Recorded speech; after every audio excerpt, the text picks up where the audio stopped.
Hello students. तो एक बार फिर से बहुत बहुत स्वागत है आप सभी का हमारे चैनल पीबी एकेडमी पे।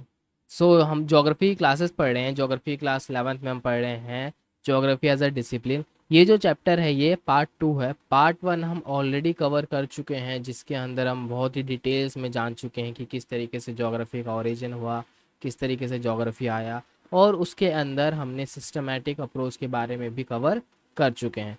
सो इसके आगे से अब हम इस वीडियो सीरीज़ के अंदर इसके आगे से हम इस वीडियो के अंदर जानेंगे। अगर आपको फिर भी कोई भी इन्फॉर्मेशन चाहिए तो आप हमारे आई बटन में जाके देख सकते हैं। वहाँ पे आपको पूरी प्लेलिस्ट मिल जाएगी ज्योग्राफी की, जहाँ पे आप और डिटेल्स में जान चुके हैं, जहाँ पे मैं सिलेबस भी बता चुका हूँ इस साल का क्या हमारा सिलेबस रहने वाला।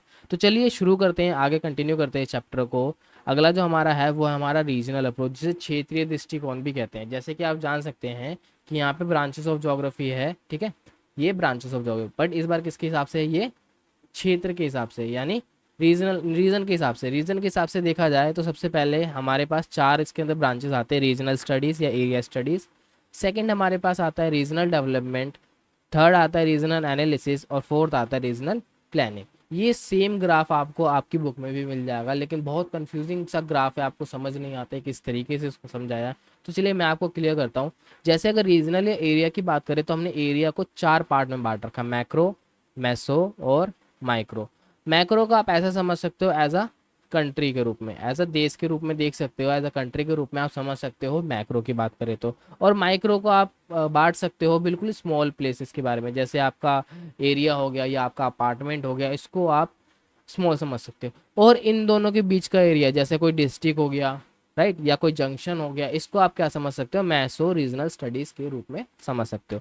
तो इस तीन लेवल पे हमने क्या कर रखा है, अपने रीजनल स्टडीज एरिया स्टडीज को हमने बांट रखा है कि हम इस तीन लेवल पे डाटा को कलेक्ट करेंगे, चीज़ों को अंडरस्टैंड करेंगे, चीज़ों को समझेंगे, जो भी फिनोमिना ज्योग्राफी के अंदर होता है। उसके बाद हम बात करते हैं रीजनल डेवलपमेंट, यानी रीजन वाइज रीजन हम डेवलपमेंट की बात करेंगे। डिपेंड करता है हमने कौन सा स्टडी चूज करा है। अगर हम मैक्रो में हमने मैक्रो चूज करा है तो उसके अकॉर्डिंग हम रीजनल डेवलपमेंट बनाएंगे। अगर हमने मैसो रीजनल स्टडी चुना है तो उसके अकॉर्डिंग हमारा रीजनल डेवलपमेंट होगा। और अगर हमने माइक्रो चुना है तो उसके अकॉर्डिंग हमारे रीजनल डेवलपमेंट होगा। एक बार जब रीजनल डेवलपमेंट हो जाएगा तो रीजनल डेवलपमेंट एनालिसिस करेंगे, यानी जो हमने कुछ भी यहाँ पर चेंजेस करे या जो भी चीज़ें अप्लाई करी, क्या उसके बाद हमारे को कोई फ़र्क, कोई इम्पैक्ट, कोई चीज़ें हमारे को देखने को मिल रही है। यहाँ पर हम क्या करेंगे, रीजनल को एनालिसिस करेंगे, उस रीजन को जहाँ पर हमने अपना डेवलपमेंट प्रोग्राम चलाया है। और जो रीजनल प्लानिंग होगी, जो हमारी रीजनल प्लानिंग होगी उसको एनालिसिस करने के बाद चलाने की, वो हमारी रीजनल प्लानिंग होगी या तो कंट्री या रूरल प्लानिंग के अकॉर्डिंग, या फिर टाउन या अर्बन। कंट्री रूरल प्लानिंग समझ लीजिए आप एक तरीके से, यानी एक देश की बात कर रहे हैं, ठीक है।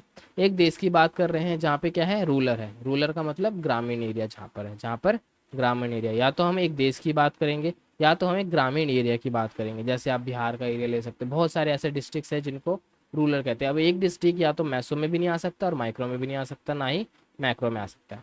तो इसलिए हम इसको किस में डिवाइड करते हैं, रूरल में और अर्बन प्लानिंग में। रूरल यानी वो एरिया जो पूरा का पूरा ग्रामीण एरिया। अब ये पूरा एक स्टेट भी हो सकता है, पूरा एक देश भी हो सकता है, और पूरा का पूरा डिस्ट्रिक्ट भी हो सकता है। डिपेंड करता है कि वो कौन सा एरिया। ठीक ठीक सेम वैसे ही हमारा हम बात करते हैं टाउन या फिर अर्बन प्लानिंग की, ठीक है। टाउन या फिर अर्बन प्लानिंग, इसमें क्या होता है, हमारा शहरी एरिया, जो हमारा शहरी एरिया है इसकी हम बात करते हैं, इसके अंदर हम चीज़ों को समझते हैं। तो यही आपका पूरा का पूरा जो ब्रांचेस है, हम आपका ब्रांचेस क्या कहलाता है, रीजनल अप्रोच में। यानी हम रीजन के अकॉर्डिंग हम देखते हैं ज्योग्राफी को, कि ज्योग्राफी कैसे एनालाइज करी जाए, कैसे चीज़ें समझी जाए।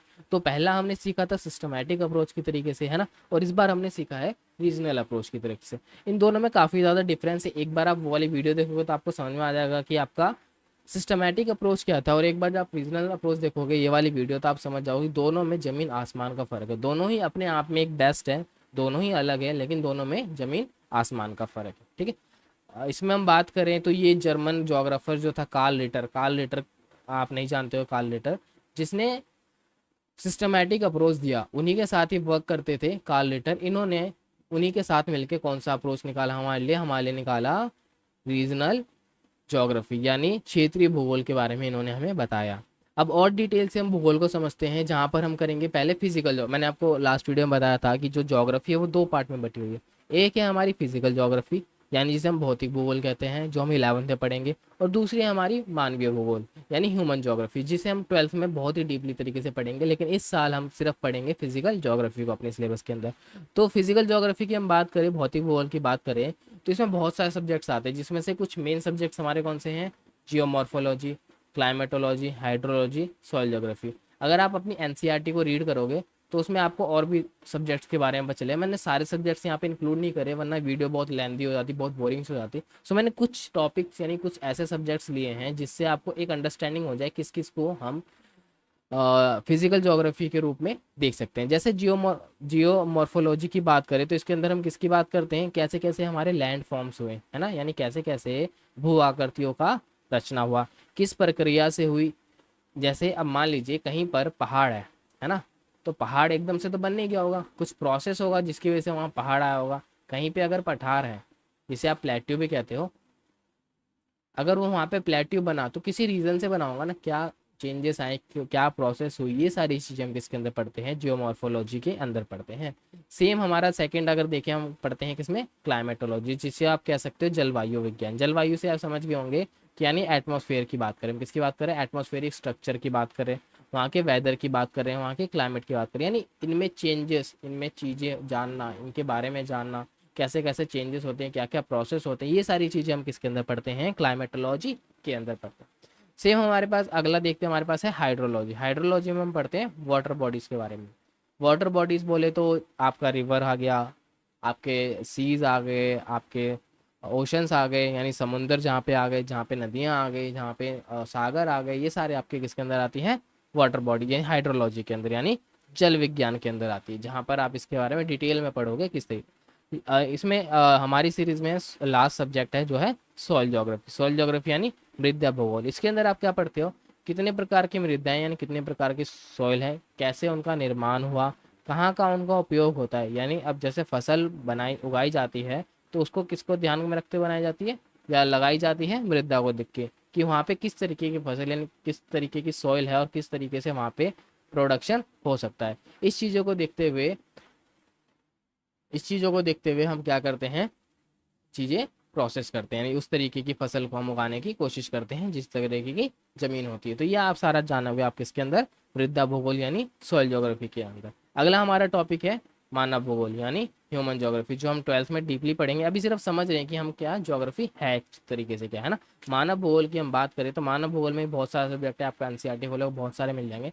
मैंने कुछ सब्जेक्ट उसमें से चुने हैं, जैसे सोशल या कल्चर ज्योग्राफी के अंदर। मैं एक बार ब्रीफ में बताता हूँ क्या है मानव भूगोल। जहाँ पर मानव का इम्पैक्ट यानी मानव यानी ह्यूमंस का जो इम्पैक्ट है ना, प्रभाव है, वो हमारे को देखने को मिलता है इस धरती के ऊपर, पृथ्वी के ऊपर। उसमें हम किसकी बात करते हैं? मानव भूगोल यानी ह्यूमन ज्योग्राफी की बात करते हैं। जैसे सोशल कल्चर ज्योग्राफी जो है, यानी जिसमें सामाजिक सांस्कृतिक भूगोल है, जिसमें हम किसकी बात करते हैं? स्टडी ऑफ सोसाइटी की, कल्चर की, है ना। इन सारी चीज़ों की जब बात करते हैं, यहाँ पे समाज और सांस्कृतिक गतिविधियाँ हमारे लिए क्या हो जाती हैं? अहम भूमिका निभाती है। उन जगहों पर हम सामाजिक या सांस्कृतिक भूगोल की बातें करते हैं। सेम हमारे पास अगला सब्जेक्ट है पॉपुलेशन एंड सेटलमेंट ज्योग्राफी, यानी जनसंख्या और निपटान भूगोल, जिसके अंदर हम किसकी बात करेंगे? जनसंख्या की ग्रोथ कैसे हुई, किस तरीके से ग्रोथ हो रही है, उसका डिस्ट्रीब्यूशन किस तरीके से, किस तरीके की सी जनसंख्या जो है हमारी इस धरती पर फैली हुई है, उसके बारे में हम बहुत ही डिटेल से 12th के अंदर जानेंगे। और करेक्टरिस्टिक्स ऑफ पॉपुलेशंस, यानी जनसंख्या की जो वितरण है उसकी विशेषताएं कैसी है, क्यों कहीं पर जनसंख्या ज़्यादा फैली हुई है, क्यों कहीं पर जनसंख्या कम फैली हुई है, जनसंख्या ज़्यादा जहाँ है वहाँ क्यों है, ग्रामीण में कम क्यों है, शहर में ज़्यादा क्यों, ये सारी चीज़ें हम किसके अंदर जानते हैं? जनसंख्या और निपटान के अंदर। इसके बाद हमारे पास आता है इकोनॉमिक भूगोल यानी आर्थिक भूगोल, जिसके अंदर हम किसकी बात करते हैं? आर्थिक गतिविधियों की, इकोनॉमिक एक्टिविटीज़ की और उनके एस्पेक्ट्स की, ठीक है, और उनके पहलुओं की बात करते हैं, जहाँ पर उसके अंदर हम क्या पढ़ते हैं? आर्थिक भूगोल के अंदर पढ़ते हैं। फिर हमारा आता है राजनीतिक भूगोल। राजनीतिक भूगोल यानी स्टडी ऑफ पॉलिटिकल स्पेस और इन्फ्लुएंस ऑन ज्योग्राफी, और किस तरीके से ज्योग्राफी के ऊपर उसका प्रभाव है, जैसे राजनीतिक स्थान का अध्ययन, भूगोल पर इसका प्रभाव, ये सारी चीज़ें हम किसके अंदर पढ़ते हैं? राजनीतिक भूगोल के अंदर पढ़ते हैं। तो यही हमारा जो दो टॉपिक था, ह्यूमन ज्योग्राफी और फिजिकल ज्योग्राफी, इन दोनों में मेनली यही सारी चीज़ें हमारे को ज्योग्राफी में पढ़ने को मिलती है। बट इसके अलावा भी एक ज्योग्राफी और है जो है nature and humanity, nature humanity दोनों को, यानी ह्यूमन ज्योग्राफी और फिजिकल ज्योग्राफी को, दोनों को बांधने का काम करती है। जैसे एक तरफ हमारे पास क्या है, ह्यूमन ज्योग्राफी, एक तरफ हमारे पास क्या है, फिजिकल ज्योग्राफी, है ना। लेकिन इन दोनों को बांधने का काम क्या करती है, इन दोनों को बांधने का काम क्या करती है, नेचर। नेचर इनको बांधता है, इकोसिस्टम इनको बांधता है, तो इन दोनों को बांधने का काम क्या करता है, ये नेचर एंड ह्यूमैनिटी ज्योग्राफी करता है।